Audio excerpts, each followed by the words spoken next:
Les livres qui contiennent toutes les biographies du monde, et qui ressemblent à celui-ci, surprennent toujours. Leur traduction, même de manière ingénue, dévoile cet être qui est en tout et en tous, et qui est le protagoniste de toute action et création. Raconter son histoire, s'il en avait une, serait raconter l'histoire de tous. Le traduire, ce n'est pas seulement se placer face à des flèches déjà lancées, en mouvement permanent, à la recherche de la vulnérabilité chez les êtres obstinés. Le traduire, c'est montrer que le destin est dans la caverne, et que ceux qui s'en dépouillent, assument l'espace et le temps.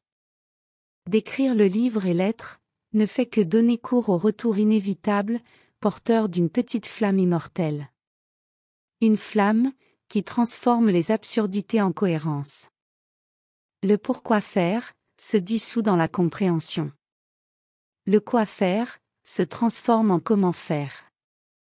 Le moyen est indiqué, mais nombreux sont ceux qui associent le moyen, uniquement aux choses de l'environnement. Quitter les vêtements sans quitter l'environnement, ne sert à rien. Le chemin avec des traces, restera le chemin qui n'existe que par les pas qui y transitent. C'est pourquoi il est dit, que ce n'est pas l'œil qui voit.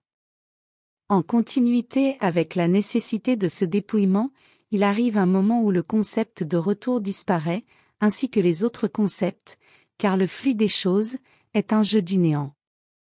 Comprendre le néant, peut être difficile, pour celui qui n'y est pas, mais celui qui est dans le néant, est avec lui, néant.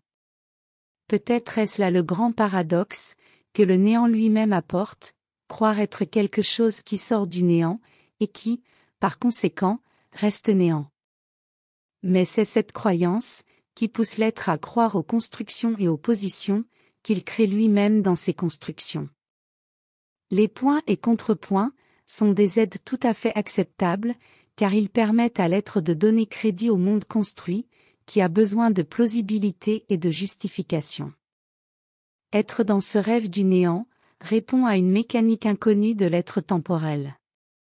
Mais cela ne trompe pas l'être intemporel.